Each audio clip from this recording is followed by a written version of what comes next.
Heart attack বা stroke রাতারাতি হয় না, এগুলো অনেক আগে থেকেই সংকেত দিতে থাকে।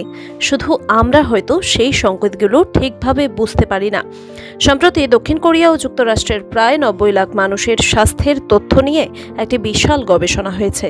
এই গবেষণায় উঠে এসেছে চমকপ্রদ এক তথ্য। যাদের হার্ট অ্যাটাক বা স্ট্রোক হয়েছে তাদের প্রায় শতভাগ মানুষের মধ্যে আগে থেকে 4টি প্রধান ঝুঁকির কোনো না কোনোটি ছিলই। এই 4টি ঝুঁকি হলো উচ্চ রক্তচাপ, রক্তে কোলেস্টেরলের উচ্চ মাত্রা, রক্তে শর্করার উচ্চ মাত্রা এবং ধূমপান। গবেষণায় দেখা গেছে হৃদরোগের মতো বড় কোনো ঘটনার আগে 99% মানুষের মধ্যে এই 4টি ঝুঁকির অন্তত একটি উপস্থিত ছিল। আরও মজার ব্যাপার হলো 60 বছরের কম বয়সী নারীদের হৃদরোগের ঝুঁকি কম বলে মনে করা হয়, কিন্তু তাদের মধ্যেও 95%-এরও বেশি ক্ষেত্রে হার্ট অ্যাটাক বা স্ট্রোক হওয়ার আগে এই ঝুঁকিগুলোর অন্তত একটি ছিল। এই 4টি ঝুঁকির মধ্যে সবচেয়ে ভয়ঙ্কর হলো উচ্চ রক্তচাপ।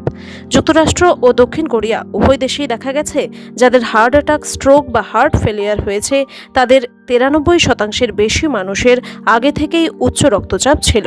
তাই শুধু এই একটি বিষয়ে নিয়ন্ত্রণ রাখতে পারলেই ভবিষ্যতে মারাত্মক হৃদরোগ থেকে অনেকটাই বাঁচা সম্ভব। এই 4টি ঝুঁকি নিয়ন্ত্রণে আনা সম্ভব। জীবনযাত্রার কিছু পরিবর্তন, সচেতনতা আর সময়মতো চিকিৎসা করলেই হৃদযন্ত্রকে সুস্থ রাখা সম্ভব। যেমন এক গবেষণায় দেখা গেছে মাত্র 2800 কদম হাঁটলেই হৃদরোগের ঝুঁকি অনেকটাই কমে যায়, আর প্রতিদিন 7200 কদম হাঁটলে উপকার পাওয়া যায় সবচেয়ে বেশি।